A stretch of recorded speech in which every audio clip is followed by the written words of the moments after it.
Shri Venkateswara gold తాకట్టులో ఉన్న మీ బంగారాన్ని విడిపించి కొనబడును. Divya diamonds, origin for genuine, certified and effective gems. Karunakar గారు, అసలు ఇప్పుడు వాళ్ళు ఎట్లానో కోర్టు అనే ఆయుధాన్ని ఉపయోగిస్తున్నారు. మీరు కూడా మరి హిందువులుగా కోర్టుకి వెళ్ళి కన్వర్షన్ అనేది పెద్ద మాఫియా ఇప్పుడు జరుగుతున్న దాని మీద పోరాడుతున్నారు అందరూ. అసలు విలేజ్లో అయితే రీసెంట్గా అయితే ఒకళ్ళకి తలకాయ పగలు కొట్టారు. ఇవన్నీ కూడా హిందువుల్లో ఇప్పుడు దాకా గవర్నమెంట్ మారినప్పుడల్లా జరుగుతున్న విధ్వంసాలు ఇవన్నీ కూడా. ఇప్పుడు చట్టబద్ధంగా న్యాయపరంగా ఒక చట్టాలు చేసి వీళ్ళని కంట్రోల్ చేయాలి అంటే దానికి కూడా ప్రజల్లో అవగాహన కావాలి. అంటే ఇప్పుడు కొన్ని చట్టాలు చేశారనుకోండి, బయట గొడవలు చేస్తారు, లా అండ్ ఆర్డర్ ప్రాబ్లం అవుతుంది. ఇప్పుడు సిఏఏ ఎన్ఆర్సీ విషయంలో కూడా అంటే దాని మీద ప్రాపర్గా అవగాహన లేక ఇప్పుడు ఈ రాంగ్ ఇన్ఫర్మేషన్ ఎలా అయితే తయారు చేస్తారో, ఒక రాంగ్ ఇన్ఫర్మేషన్తో జనాల్ని ఓ వర్గాన్ని రెచ్చగొట్టేసి రోడ్ల మీదకి వచ్చి గొడవలు చేసి చట్టాలని కూడా ఇలా చేయకూడదు మీరు. ఎందుకు మన ప్రవీణ్ విషయంలో కూడా చూసాంగా, మీరు అతను తాగి ఉన్నా కూడా ఆ తాగిన విషయం మీరు బయటికి చెప్పొద్దు అంటే ఎమోషన్స్ అని రెచ్చగొట్టడం బయట. అలాగే ఇప్పుడు ఈ జరుగుతున్న ఈ మార్కెటింగ్, ఈ మాఫియా గురించి జనాలకు గనక అవగాహన లేకపోతే ఈ మత మార్పిడి నిరోధక చట్టం దేశవ్యాప్తంగా చట్టం తీసుకొచ్చారనుకోండి, ఇదిగో క్రైస్తవుల్ని అనగదొక్కడానికి ఒక చట్టం తీసుకొచ్చారని చెప్పి క్రైస్తవులను ఎమోషన్ రెచ్చగొడతారు. అప్పుడు వాళ్ళు రోడ్ల మీదకి వచ్చి గొడవలు చేస్తారు, తగలబెడతారు, ఏదేదో చేస్తారు. గతంలో కూడా కొన్ని చట్టాల విషయంలో ఇలా ఎమోషన్స్ రెచ్చగొట్టి రోడ్ల మీద గొడవలు జరిగితే మళ్ళీ ఆ చట్టాలను వెనక్కి తీసుకున్న సందర్భాలు కూడా ఉన్నాయి. అంటే ఒక బలమైన చట్టం దేశంలో అమలు కావాలన్నా కూడా పార్లమెంట్లో బలం ఉంటేనే సరిపోదు, ప్రజల్లో కూడా అవగాహన ఉండాలి. అందుకే ఇప్పుడు కేంద్ర ప్రభుత్వం కొన్ని చట్టాలు తీసుకొచ్చేటప్పుడు ప్రజా అవగాహన కల్పిస్తుంది ఫస్ట్.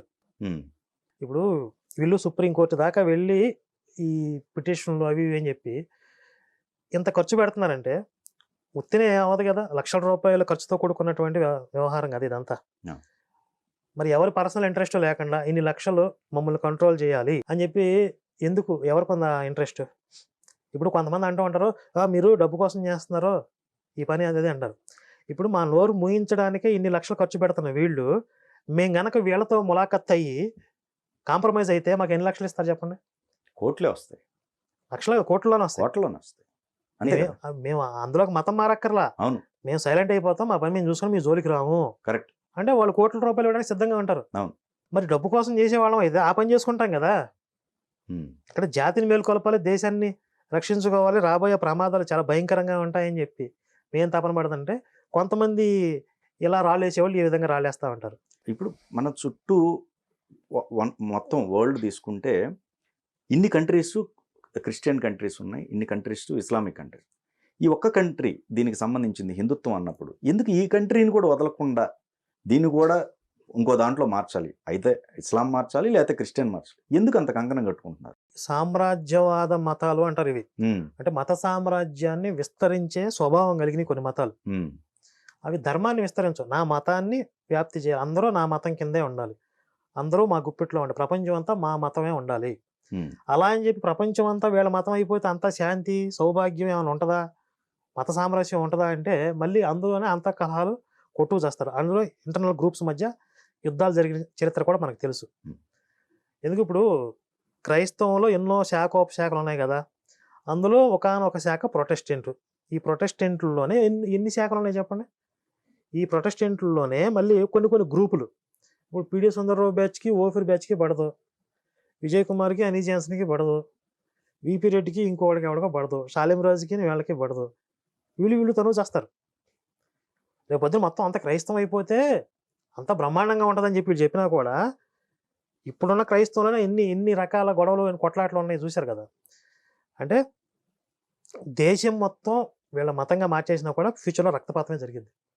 ఎందుకంటే వాళ్ళ ఫౌండేషన్లోనే శాంతి, సహనం, మత సామరస్యం, విశాల విస్తృత భావాలు, ఇంకొకటి అభిప్రాయాన్ని గౌరవించడం, ఇవేవి కూడా లేవు. ఇప్పుడు చాట్ జీపీటీలో చాలా మంది ప్రశ్నలు అడిగి అవన్నీ స్క్రీన్ షాట్లు పెడుతున్నారు. నువ్వు గనక హ్యూమన్ అయితే నువ్వు ఏ మతాన్ని చూజ్ చేసుకుంటావు అని చాట్ జీపీటీని అడిగితే ప్రశ్నించే స్వభావాన్ని ఎంకరేజ్ చేయటం, విజ్ఞానం, విస్తృతమైనటువంటి ఆధ్యాత్మిక లోతు, ఇవన్నీ ఉన్నాయి కాబట్టి నేను హిందూ మతాన్ని చూజ్ చేసుకుంటానని చెప్పి చాట్ జీపీటీ చెప్తాను. అవునా? ఓకే, మీరు అడిగి చూడండి చాట్ జీపీటీని. ఓకే, నేను కూడా సెర్చ్ చేశాను, ఒకసారి చూపిస్తాను చూడండి. ఈ ప్రశ్న అడిగాను. మీరు మనిషి అయితే ఏ మతాన్ని స్వీకరిస్తారు, ఎందుకు? సూటిగా సమాధానం చెప్పండి అని అడిగాను. ఓకే. అంటే సనాతన ధర్మం సింగిల్ వర్డ్లో ఆన్సర్ చెప్పింది. ఎందుకంటే ఇది ప్రకృతి, కర్తవ్య బోధ, జ్ఞానం మరియు అన్ని మతాలను గౌరవించే విశ్వ మానవతా సిద్ధాంతంపై ఆధారపడిన ధర్మం. విశ్వ మానవత అంటే విశ్వంలో ఉన్న మానవులందరికీ వర్తించే ధర్మం ఇది. ఒక గ్రూప్ని ఉద్దేశించి మాట్లాడింది కాదు. మీకు బైబిల్ చూస్తే ఓ ఇశ్రాయేలీయులారా, ఇజ్రాయేల్ అనే ఒక చిన్న ప్రాంతంలో ఉన్న ఒక గుంపును ఉద్దేశించి మాట్లాడింది అది. మనకి హిందూ గ్రంథాలు ఎక్కడ కూడా ఓ భారతీయులారా, ఓ బ్రాహ్మణులారా అంటే ఒక కులాన్ని ఉద్దేశించి ఒక ప్రాంతాన్ని ఉద్దేశించి మాట్లాడాల. సర్వమానవాళ్ళని ఉద్దేశించి భగవద్గీత చెప్పాడు. సర్వమానవాళ్ళని ఉద్దేశించి మన ఆధ్యాత్మిక గ్రంథాలన్నీ ఉన్నాయి. కాబట్టి విశ్వమానవతా సిద్ధాంతం అనేది హిందుత్వంలో ఉంది. ChatGPT చెప్తుంది. ఎవరు తయారు చేసాడు ఇది? వెస్ట్రన్ సైడ్ కదా. మనోళ్ళు ఏమన్నా కుమ్మక్కై దీన్ని కూడా ఏదో చేశారంటారు వీళ్ళు. వీళ్ళందరూ వేరే దేశం నుంచో లేకపోతే ఇంకొక పక్కన ఉన్న దేశాల నుంచో సపోర్ట్ తీసుకొని ఈ దేశం మీద ఒక రకంగా విద్వేషాన్ని క్రియేట్ చేస్తూ లేకపోతే ఇంకొకటి వాళ్ళకి అనుకూలంగా మార్చుకోవడానికి ఇదంతా చేస్తున్నారు. అంతే కదా?